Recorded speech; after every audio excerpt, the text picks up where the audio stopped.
Hello, good morning everyone. I hope सब ठीक होंगे। सो देखिए, अब तक हमने करंट इलेक्ट्रिसिटी के चैप्टर में क्या पढ़ा related to resistance, Ohm's law, voltage, current. So previous lecture में हमने देखा था कि रेजिस्टेंस की लूपिंग को किस तरह से सोल्व किया जा सकता है। सो आज हम नेक्स्ट टॉपिक पढ़ेंगे, एकदम से न्यू टॉपिक है इस चैप्टर का, अबाउट द सेल। देखेंगे कि सेल क्या है, किस तरह से सेल को क्रिएट किया जाता है और डिफरेंट टाइप्स की सेल्स या बैटरीज हमारे पास अवेलेबल है, तो वो किस तरह से वर्कआउट करती है। सो देखिए, today's our topic is cell. So cell क्या है? सबसे पहली चीज हमें ये पता होना चाहिए कि सेल रिलेटेड है क्या। सेल क्या होती है कि हमें क्या चाहिए, इलेक्ट्रिसिटी चाहिए।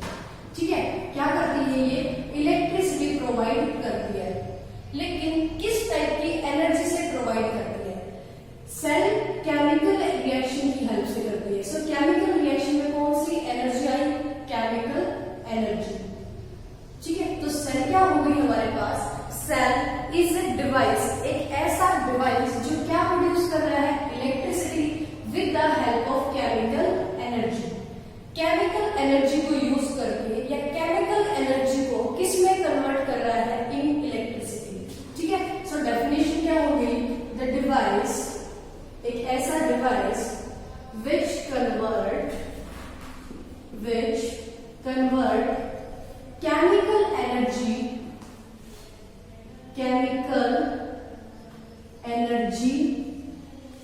into electrical energy, या you can say that electricity. Okay, तो कोई भी ऐसा डिवाइस जिसमें केमिकल रिएक्शन होती है, केमिकल रिएक्शन होती है किस टाइप की एनर्जी है? केमिकल एनर्जी है, और वो क्या करता है, इस केमिकल एनर्जी को इलेक्ट्रिकल एनर्जी में, इलेक्ट्रिकल की फॉर्म में प्रोड्यूस करता है, तो उस डिवाइस को हम सेल बोलते हैं। सो यहाँ पे देखिए, केमिकल एनर्जी कैसी एनर्जी हुई? ऐसा इनपुट हुआ सेल का, ये सेल की क्या है, इनपुट है। इनपुट मीन्स इस तरह की रिएक्शन हो रही है उसके अंदर। ठीक है, क्या हो रही है? रिएक्शन। और यहाँ पर इलेक्ट्रिकल क्या मिली हमें? आउटपुट में मिली है। तो आप ये भी बोल सकते हो, जहां पर आउटपुट इलेक्ट्रिकल एनर्जी होती है, उस डिवाइस को हम सेल बोलते हैं। अब सेल का सिंबल की बात करें तो किस तरह से हम इसको रिप्रेजेंट करते हैं? इसमें होता क्या है, दो टर्मिनल्स होते हैं, एक पॉजिटिव टर्मिनल होता है, एक नेगेटिव होता है। पॉजिटिव टर्मिनल को थोड़ा बड़ा लेंगे, नेगेटिव टर्मिनल को थोड़ा सा छोटा लेंगे। ठीक है, तो positive and this is negative. ठीक है, तो इन दो टर्मिनल की हेल्प से हम क्या कर सकते हैं, सेल के सिंबल को ड्रॉ कर सकते हैं। आई होप आपको समझ आया होगा कि सेल क्या है और उसके सिंबल को किस तरह से ड्रॉ किया जाता है। ठीक है, तो कोई भी डिवाइस जो केमिकल एनर्जी को इलेक्ट्रिकल में कन्वर्ट कर रहा है, तो केमिकल को इलेक्ट्रिकल में कन्वर्ट करने वाले डिवाइस को हम क्या कहते हैं? सेल। और सिंबल क्या होता है? One positive terminal and one is negative terminal. ठीक है, इसी के साथ आपने एक चीज और पढ़ी होगी अबाउट द बैटरी। सो देखिए, बैटरी क्या है? हमने सेल पढ़ ली। सेल को अगर हम क्या कर दें, कंबाइन कर दें, टू या मोर सेल्स को हम क्या कर दें, कंबाइन कर दें, तो that combination of cells is known as battery. तो क्या बनाता है? बैटरी बना देता है। ठीक है, अब यहाँ पर बात की हमने कॉम्बिनेशन की। सो जो सेल है, अगर उनको हम कंबाइन करें तो हमारे पास कितने कॉम्बिनेशन बनते हैं?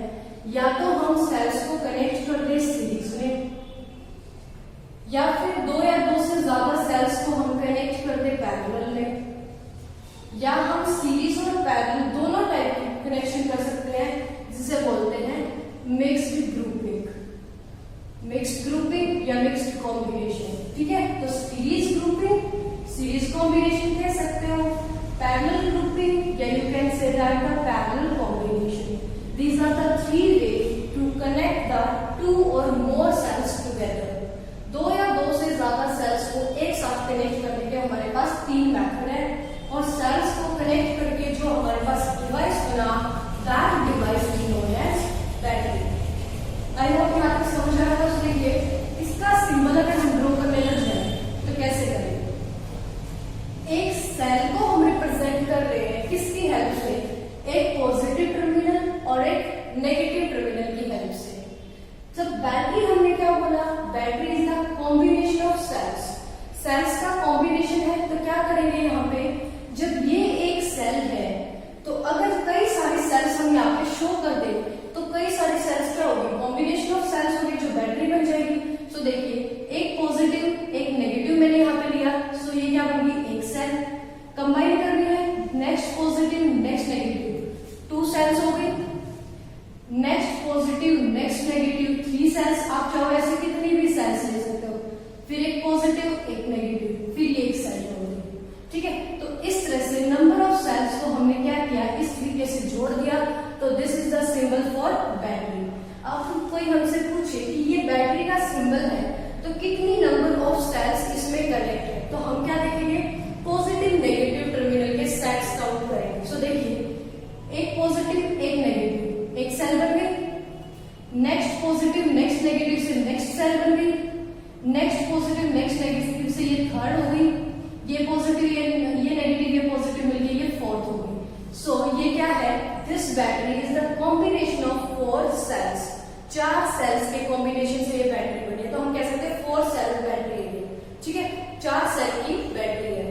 इसको अगर हम ड्रॉ करना चाहें तो किस तरीके से ड्रॉ कर सकते हैं। सो नेक्स्ट में देखिए, जैसे मैंने बीच में लाइन शो की है, इनको हम ना शो करें तब भी इसका सिंबल बन सकता है। कैसे, एक पॉजिटिव एक negative, next positive negative positive negative. हम जरूरी नहीं है बीच में कनेक्शन दिखाएं क्योंकि हमें पता है पॉजिटिव नेगेटिव मिलकर क्या बन रही है, एक सेल की बन रही है। ठीक है, तो ऐसे बनाए या ऐसे, these are the symbols for battery. I hope समझ में आया होगा। सो देखिए क्या करा है हमने, अबाउट द सेल, सेल थी एक ऐसा डिवाइस जो केमिकल एनर्जी को इलेक्ट्रिकल में कन्वर्ट कर रहा है। ठीक है, अब जब ये केमिकल रिएक्शन करके इलेक्ट्रिकल आउटपुट दे रहा है तो इसको हम नोटेशन कैसे देंगे, नोटेशन देंगे एक पॉजिटिव टर्मिनल एक नेगेटिव, 2 टर्मिनल हम शो करेंगे। फिर हमने बात की बैटरी की। सो बैटरी क्या था, कॉम्बिनेशन ऑफ सेल्स, सेल्स के कॉम्बिनेशन को ही बैटरी बोल रहे थे। कॉम्बिनेशन हो सकते हैं 3 टाइप्स के, सीरीज ग्रुपिंग भी हो सकती है, पैरेलल भी हो सकता है और मिक्स भी हो सकता है। ठीक है, 3 तरीके से हम इनको कंबाइन कर सकते हैं। सो फिर सिंबल क्या होगा जब इनकी हम ग्रुपिंग कर रहे हैं, तो नंबर ऑफ सेल्स को हम इस तरह से कनेक्ट करेंगे, एक पॉजिटिव एक नेगेटिव, एक सेल फिर सेकंड। अगर अब हमसे कोई इस तरह से बोल दे कि आपने एक सेल एक बैटरी बनानी है, किसकी हेल्प से, 5 नंबर ऑफ सेल्स से। ठीक है, क्या कह रहा है कोई कि ड्रॉ अ सिंबल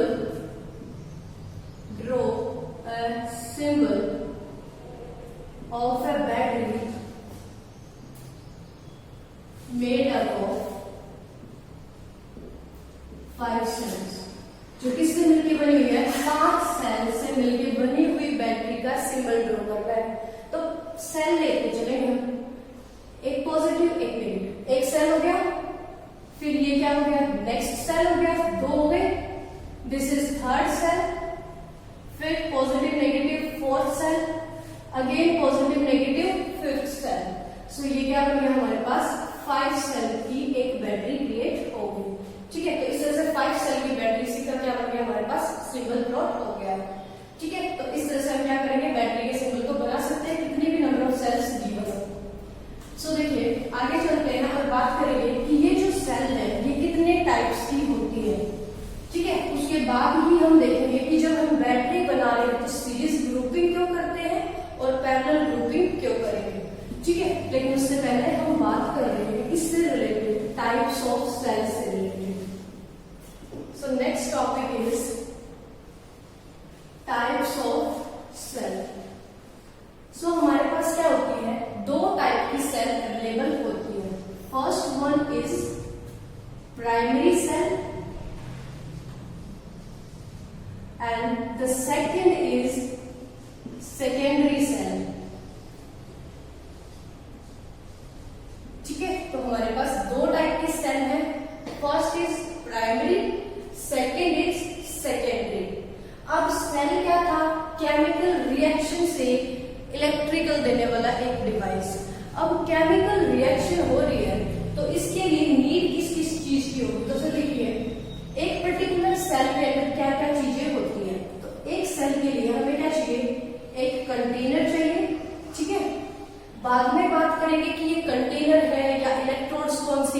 या इसमें जो हम सॉल्यूशन डालेंगे वो सॉल्यूशन कौन सा है, ठीक है, उसके बेस पे हम डिफरेंट टाइप्स ऑफ सेल्स पढ़ेंगे।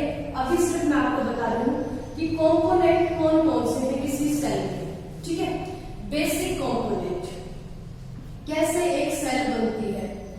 हमारे पास ये क्या है, कोई भी कंटेनर है, ठीक है, ये एक कंटेनर हमने ले लिया। इस कंटेनर में मैंने क्या किया, 2 इलेक्ट्रोड्स पुट कर दिए। ये 2 इलेक्ट्रोड्स मैंने डाल दी, ये electrode 1 and this is electrode 2, ठीक है। इनको हम इलेक्ट्रोड्स बोल रहे हैं। सो ये क्या है, इलेक्ट्रोड्स। इनको आप प्लेट्स भी बोल सकते हो, ठीक है, या स्ट्रिप चाहो तो स्ट्रिप्स भी बोल सकते हो, ठीक है, लेकिन इनको ऑलमोस्ट इलेक्ट्रोड्स बोला जाता है। ये होती क्या, प्लेट्स या स्ट्रिप्स होती है। किस चीज की बनी हुई, मेटल की या फिर किसी भी मेटल ऑक्साइड की, ठीक है, या तो मेटल की होगी या मेटल ऑक्साइड की होगी, ये इलेक्ट्रोड्स। अब देखिए नेक्स्ट चीज क्या चीज, यहां पर इन दोनों को क्या किया गया है, सेपरेट किया गया है। और हमें क्या पता है, सेल देती है इलेक्ट्रिकल एनर्जी। अब इलेक्ट्रिकल एनर्जी ऐसे सेपरेट कंटेंट में से तो फ्लो करेगी नहीं, तो इनका कनेक्शन करते हैं हम किसकी हेल्प से, यहाँ पर एक लिक्विड डाल देते हैं। यहाँ पे क्या डाल दिया, एक सॉल्यूशन हमने डाल दिया, कोई भी लिक्विड सॉल्यूशन, और इस सॉल्यूशन को हम क्या नाम देते हैं, इलेक्ट्रोलाइट। ये क्या हो गया हमारे पास, ये जो सॉल्यूशन हमने डाला, this solution is known as electrolyte, ठीक है। These are the 3 main components of a cell, ठीक है। किसी भी सेल के ये क्या है, 3 मेन कंपोनेंट्स है। सबसे पहले हमें चाहिए कंटेनर, ताकि पूरा सेटअप हम उसमें सेट कर सके। सेकंड हमें क्या चाहिए, प्लेट्स चाहिए जिनको इलेक्ट्रोड्स बोल रहे हैं, ठीक है। ये 2 स्ट्रिप्स हमें करंट को पास कराने के लिए चाहिए, दोनों स्ट्रिप्स हमने कंसीडर कर ली, और बीच में हमने क्या डाल दिया, सॉल्यूशन डाल दिया, ठीक है। तो अब होगा क्या, जब भी हम बात करेंगे किसी सेल की, तो सेल के अंदर होगा क्या, ये जो सॉल्यूशन है ना, इसके अंदर होगी केमिकल रिएक्शन। जब इसमें केमिकल रिएक्शन होगी ना, तो ये क्या करेगा, इलेक्ट्रिसिटी को कंडक्ट करेगा। वो हम पढ़ेंगे जब हम क्या बात करेंगे टाइप्स ऑफ सेल की। फिलहाल के लिए हमें इतना ही नीड था ये टाइप्स ऑफ सेल्स पढ़ने के लिए कि इसके 3 मेन कंपोनेंट्स क्या है। सो देखिए प्राइमरी सेल क्या है, पहले इसकी बात करते हैं। कंडक्टिंग पाथ कौन कंप्लीट कर रहा है, इस इलेक्ट्रोड से अगर इस इलेक्ट्रोड की तरफ करंट आया तो पाथ को नीचे से क्लोज कौन करेगा, ये सॉल्यूशन करेगा, ठीक है। तो ये जो सॉल्यूशन है जिसको हमने दिया इलेक्ट्रोलाइट नाम, ये सॉल्यूशन 2 टाइप का होता है, ठीक है। अब हम किसकी बात कर रहे हैं, इलेक्ट्रोलाइट की बात कर रहे हैं। ये जो इलेक्ट्रोलाइट है ये रिवर्सिबल सॉल्यूशन भी होता है, और कहीं पर ये नॉन रिवर्सिबल भी मिलता है, ठीक है।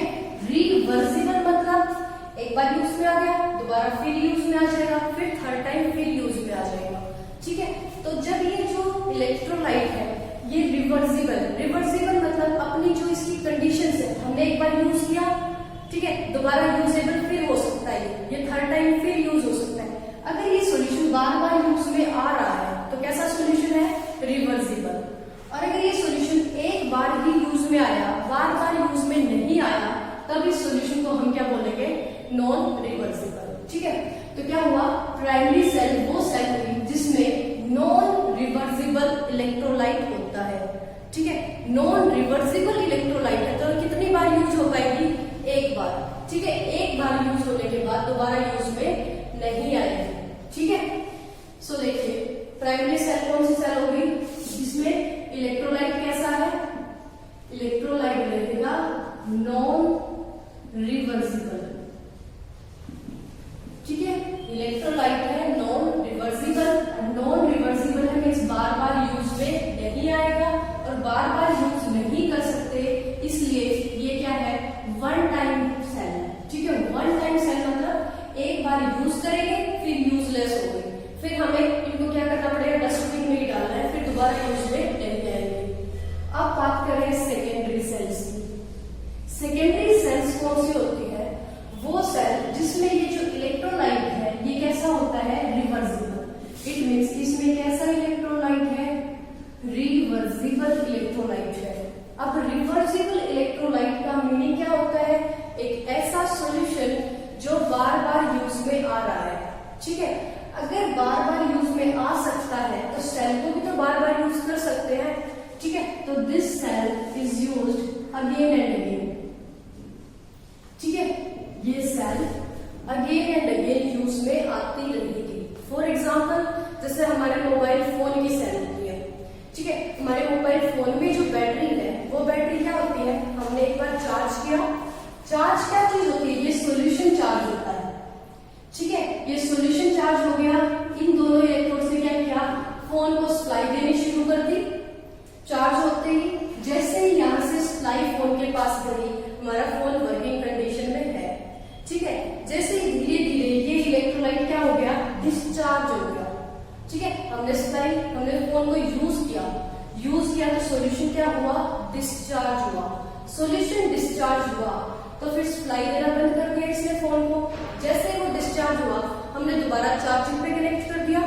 चार्जिंग पे कनेक्ट किया तो ये सॉल्यूशन फिर से एक्टिवेट हो गया या चार्ज हो गया। ठीक है, तो हम इसको दोबारा फिर यूज में ला सकते हैं। तो इस तरीके से जो हमारे मोबाइल फोन में होती है वो सेल क्या होती है? वो बैटरी क्या होती है? सेकेंडरी सेल का पार्ट होती है।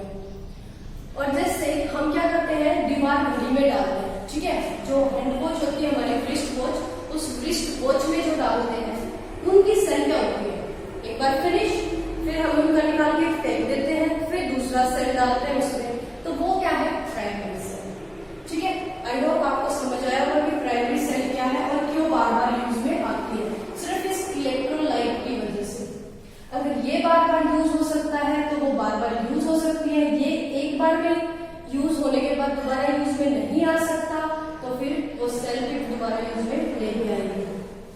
ठीक है, तो सिंपली वे में हमें क्या पता चल गया कि primary cell one time use होगी। ठीक है, वन टाइम यूज में आती है और ये अगेन एंड अगेन यूज में आ सकती है। ठीक है, वन टाइम में यूज में आते ही क्या हो जाएगी? वेस्ट हो जाएगी। एग्जाम्पल के लिए हमारी जो सेल होती है, सेल इन ए रिस्ट वॉच, और दूसरी जो दीवार घड़ी में होती है।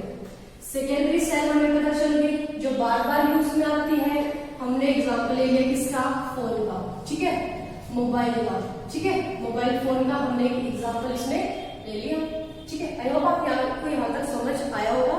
सो देखिए, आगे हम बात करेंगे प्राइमरी और सेकेंडरी सेल के बाद कि जब हम सेल की ग्रुपिंग करते हैं, जैसे सीरीज ग्रुपिंग की, पैरेलल ग्रुपिंग की या मिक्स ग्रुपिंग की, तो इस चीज का क्या इफेक्ट होता है। और हम ये कैलकुलेट भी करेंगे कि सीरीज ग्रुपिंग कैसे होती है, पैरेलल कैसे होती है। तो आपको सिर्फ अभी के लिए क्या याद रखना है कि जब हम क्या करते हैं, कोई भी ग्रुपिंग करते हैं, चाहे सीरीज करें या फिर पैरेलल करें या फिर मिक्स्ड ग्रुपिंग करें, पर्पस क्या रहता है हमारे पास? सेल को एक के साथ एक कनेक्ट करने का पर्पस होता है कि जो ये दो सेल्स है हमारी, दो या दो से ज्यादा सेल्स हैं, उनसे हमारी जो करंट या वोल्टेज रिक्वायरमेंट है ना, करंट जो रिक्वायरमेंट है उसके ऊपर डिपेंड करता है। ठीक है, अब सपोज कीजिए एक सेल के पास करंट है 2 एम्पियर। ठीक है, एक सेल हमारे पास ऐसी है जिसकी करंट रेटिंग 2 एम्पियर है। हमें इससे कम की भी नीड पड़ सकती है, 1 एम्पियर की भी नीड पड़ सकती है, 1.5 एम्पियर की भी नीड पड़ सकती है, या इससे ज्यादा की भी रिक्वायरमेंट हो सकती है, 3 एम्पियर की, 4 एम्पियर की।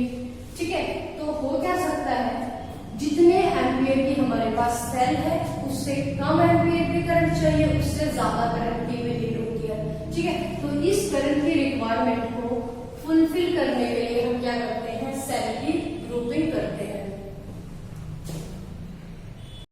सो देखिए, सीरीज और पैरेलल ग्रुपिंग हमें पता चल गई हम क्यों कर रहे हैं, मिक्स्ड ग्रुपिंग क्यों कर रहे हैं। अब किसमें कम करंट आएगा, किसमें ज्यादा, वो हम देखेंगे कैलकुलेशन के टाइम पे। ठीक है, और एक सेल की ग्रुपिंग करने से पहले हमें सेल के पैरामीटर्स पता होने चाहिए। So now we are going to discuss about the parameters of cell.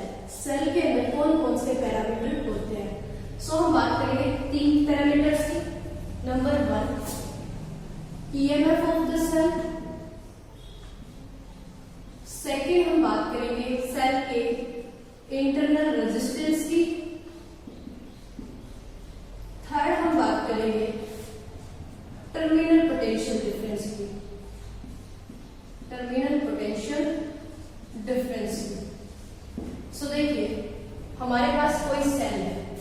तो क्या है, एक पॉजिटिव टर्मिनल है, एक नेगेटिव टर्मिनल है। So this is a cell. अब ये मैंने क्या कर रखी है, किसी सर्किट के साथ अटैच नहीं की है। तो सपोज कीजिए ये मैंने कोई लैंप लिया, इस लैंप को ऑन करने के लिए इसको इलेक्ट्रिसिटी चाहिए, तो मैंने इसको क्या किया, इलेक्ट्रिसिटी प्रोवाइड करा दी इसी लैंप से, क्योंकि हमें पता है सेल में कन्वर्ट कर रहा है केमिकल एनर्जी को। हम बार बार रिपीट कर रहे हैं, करती क्या है, केमिकल एनर्जी को इसमें इलेक्ट्रिकल में, ठीक है। तो इलेक्ट्रिकल देगा, तो जैसे ये स्विच को मैंने क्लोज किया और इसको कनेक्ट किया इस सेल के साथ, तो ये लैंप क्या करेगा, ग्लो कर जाएगा, ठीक है। तो ये क्या कर रही है, इसको सप्लाई प्रोवाइड कर रही है। अब इसमें जब तक मैंने इसको क्लोज नहीं किया तब तक ये क्या है, ओपन सर्किट। ऐसे हम क्या बोलते हैं इसको, ओपन सर्किट। और जब मैं इसको क्लोज कर दिया था तो क्या बोलते हैं, क्लोज सर्किट। सप्लाई कोई भी जो डिवाइस होता है, ये चाहे सेल है, चाहे हमारे पास बैटरी है, चाहे कोई दूसरा सोर्स है, जब तक सर्किट ओपन है ना तब तक वो कोई करंट नहीं देता, ठीक है। ये मत सोचना पॉजिटिव से करंट निकलता रहेगा, नहीं निकलेगा, तब तक नहीं निकलेगा जब तक सर्किट क्या नहीं होता, क्लोज, ठीक है। तो कंडीशन आपने याद रखनी है, करंट फ्लो करता है कब, जब सर्किट होना चाहिए हमारे पास क्लोज। ये करंट की अपनी रिक्वायरमेंट है, ठीक है। हर चीज की अपनी कंडीशन होती है। ये करंट की कंडीशन है कि मैं तभी फ्लो करूंगा जब सर्किट कैसा होगा, क्लोज होगा। अगर सर्किट ऐसे ओपन है तो आई की वैल्यू क्या है, 0, ठीक है, कोई करंट यहां से रिलीज नहीं हुआ। सो इस केस में जब तक इसके अंदर से कोई करंट रिलीज नहीं हो रहा और सर्किट हमारे पास कैसा है, ओपन है, ठीक है। जब तक सर्किट हमारे पास क्या है, ओपन है, उस टाइम पर इस सेल के अंदर क्या होगा, कुछ ना कुछ पोटेंशियल डिफरेंस होगा, ठीक है। तो इस सेल के अंदर क्या है, इस ये टर्मिनल पॉजिटिव है, ये नेगेटिव, तो मैंने कहा ये 20 वोल्ट की सेल है, ठीक है। अगर ये 20 वोल्ट की सेल है तो ये टर्मिनल क्या है, +20 वोल्ट, और ये टर्मिनल क्या है, -20 वोल्ट, ठीक है। 20 वोल्ट की बैटरी या 20 वोल्ट की सेल का मतलब ही ये होता है कि ये अगर 20 वोल्ट की है ना तो इधर +20 वोल्ट है, उधर -20 वोल्ट है, ठीक है। और इन दोनों के बीच में क्या है, डिफरेंस है। इन दोनों के बीच में क्या है, डिफरेंस, और इस डिफरेंस को हम क्या बोलते हैं, पोटेंशियल डिफरेंस, ठीक है। तो सेल के दो टर्मिनल के बीच में जो डिफरेंस होता है ना वोल्टेज का, that difference of voltage is known as potential difference, ठीक है। तो हम किसकी बात कर रहे हैं, ईएमएफ की। ईएमएफ क्या होता है, ये पोटेंशियल डिफरेंस कितना है किसी सेल का, कब, जब सर्किट कैसा है, ओपन, ठीक है। रहेगा याद, क्या बताया मैंने, सेल के टर्मिनल में क्या होता है, पोटेंशियल डिफरेंस होता है। तो सेल के टर्मिनल में कितना पोटेंशियल डिफरेंस एग्जिस्ट कर सकता है या ओनली प्रेजेंट है, ठीक है। ऑलरेडी कितना पोटेंशियल डिफरेंस प्रेजेंट है, कब, जब सर्किट हमारा ओपन है, मीन्स उसके साथ कोई लोड हमने कनेक्ट नहीं कर रखा। लैंप है, फैन है, फ्रीज है, ये सब क्या होते हैं, हमारे लोड होते हैं, ठीक है। जब तक हमने सर्किट के अंदर ऐसा कोई भी डिवाइस कनेक्ट नहीं किया, उस टाइम पे कितना पोटेंशियल डिफरेंस हमें दे रही है, that is the EMF of the cell. तो लिखेंगे क्या, ईएमएफ इज द मैक्सिमम, है क्या ये, maximum potential difference between two terminals of a cell, ठीक है। मैक्सिमम पोटेंशियल डिफरेंस, ये पोटेंशियल डिफरेंस किसका, सेल के दो टर्मिनल्स का, कब, when circuit is open, when circuit is open, ठीक है। या you can say that circuit open है, करंट 0 है, तो आप ये भी लिख सकते हो when no current flow through the circuit, ठीक है। ये याद रख सकते हो। आई होप यहां तक आपको समझ आया होगा। सो लेट्स टेक इट, हमने क्या बात की, सर्किट ओपन है, सर्किट ओपन की कंडीशन क्या है, करंट क्या है हमारे पास, current equal to 0 means there is no current flows through a circuit, किसी भी सर्किट के अंदर से कोई करंट फ्लो नहीं कर रहा है उसे हम बोलते हैं ओपन सर्किट। और उस केस में जितना भी पोटेंशियल डिफरेंस होगा, इस पोटेंशियल डिफरेंस को हम बोलेंगे ईएमएफ ऑफ द सेल। ठीक है, तो ये तो सेल के ईएमएफ की बात है। नॉर्मली हमसे कोई ये पूछ ले कि ईएमएफ रियल में है क्या, आपने तो सेल के ईएमएफ की बात की है, अगर ईएमएफ की फुल फॉर्म पूछ ले तो ईएमएफ की फुल फॉर्म क्या है? E for electro, M for motive, F for force. So EMF is the electromotive force. यहीं से हम EMF की डेफिनेशन और लिख सकते हैं, क्या चीज? फोर्स, एक ऐसा फोर्स जो क्या करता है, मोटिव वर्ड का मतलब होता है मोशन।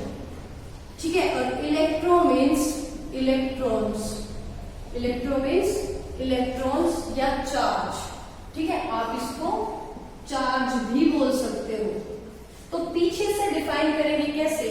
एक ऐसा फोर्स जिसकी वजह से मोशन में आते हैं, क्या चीज मोशन में आती है? इलेक्ट्रॉन्स या चार्ज। जिस फोर्स से इलेक्ट्रॉन्स या चार्ज मोशन में आ जाते हैं, ऐसे फोर्स को हम क्या बोलते हैं? ईएमएफ। आई होप समझ में आया होगा। और जब बात की सेल के ईएमएफ की, तो सेल का ईएमएफ क्या है? Maximum potential difference. कब? जब सर्किट ओपन है, कोई करंट सर्किट में से नहीं जा रहा है। ठीक है, आगे चलिए बात करेंगे हम नेक्स्ट पैरामीटर से रिलेटेड। सो नेक्स्ट पैरामीटर क्या है हमारा? This is the potential difference. ठीक है, अब देखिए पोटेंशियल डिफरेंस तो ईएमएफ भी था, और पोटेंशियल डिफरेंस तो पोटेंशियल डिफरेंस को भी बोल रहे हो। ठीक है, ये क्या है? Potential difference of a cell. तो सेल के पोटेंशियल डिफरेंस में और ईएमएफ में, दोनों में हम साथ में डिफरेंस भी देखेंगे, क्योंकि ईएमएफ भी क्या है? पोटेंशियल डिफरेंस है। क्या है? ये भी पोटेंशियल डिफरेंस है, बट कैसा? मैक्सिमम, मैक्सिमम पोटेंशियल डिफरेंस है, and this is only potential difference. तो दोनों में डिफरेंस देखिए क्या है। अगर दोबारा से हमने ये एक सेल कंसीडर कर ली, इस सेल के साथ हमने क्या किया? ये एक स्विच लगा लिया, और अगेन कोई भी लोड लगा लिया, फैन, लैंप, ट्यूबलाइट, आप कुछ भी कनेक्ट कर सकते हो। ठीक है, सेल के पॉजिटिव टर्मिनल से करंट निकलना चाहिए। कब निकलना चाहिए? जैसे ये स्विच क्या हो जाए? क्लोज हो जाए। ठीक है, जैसे स्विच को हमने क्या किया? क्लोज किया। क्लोज करते ही क्या हुआ? यहां से करंट रिलीज हो गया I। सपोज किया हमने यहां से करंट निकला I अमाउंट का, ये करंट इस स्विच के थ्रू कहां गया? इस लैंप के अंदर, और जैसे ही लैंप के पास करंट पहुंचा, लैंप क्या कर गया? ग्लो। ठीक है, फिर लैंप के अंदर से करंट कहां आएगा? इधर नेगेटिव टर्मिनल की तरफ वापस आ गया है। सो देखिए यहाँ पे I करंट निकला पॉजिटिव टर्मिनल से, और रोटेट करके क्या हुआ? नेगेटिव के अंदर वापस आ गया। करंट फ्लो कर रहा है, करंट फ्लो कर रहा है, इसका मतलब सर्किट कैसा है? क्लोज है। सर्किट कैसा है? क्लोज है। ठीक है, तो पोटेंशियल डिफरेंस क्या होता है? Potential difference between the terminals of the cell. अब सेल के टर्मिनल्स के अंदर कितना पोटेंशियल डिफरेंस है? कब? जब सर्किट क्लोज है। ठीक है, क्लोज सर्किट के टाइम पे जो पोटेंशियल डिफरेंस होगा ना सेल के अंदर टर्मिनल्स में, उसे तो हम बोलेंगे potential difference of a cell. ठीक है, कब है? जब सर्किट क्लोज है, ये कंडीशन याद रखनी है। और जब यही चीज ओपन थी, ठीक है, जब सर्किट ओपन था, उस टाइम पे जो पोटेंशियल डिफरेंस था इन दो टर्मिनल के बीच में, उसे हमने नाम दिया था ईएमएफ। ठीक है, तो सर्किट क्लोज है तो उसे बोलेंगे पोटेंशियल डिफरेंस, और सर्किट हमारा जब ओपन है तो उसी पोटेंशियल डिफरेंस को क्या नाम दे देंगे? ईएमएफ। ठीक है, ईएमएफ मींस इलेक्ट्रोमोटिव फोर्स नाम देंगे, इलेक्ट्रोमोटिव फोर्स। आई होप यहां तक समझ आया होगा। अब देखिए इन दोनों में डिफरेंस क्या है। अब हमने बात की ना, क्लोज है सर्किट तो पोटेंशियल डिफरेंस बोल रहे हैं, सर्किट ओपन है तो उसी चीज को ईएमएफ बोल रहे हैं। क्यों बोल रहे हैं? ये चीज देखिए,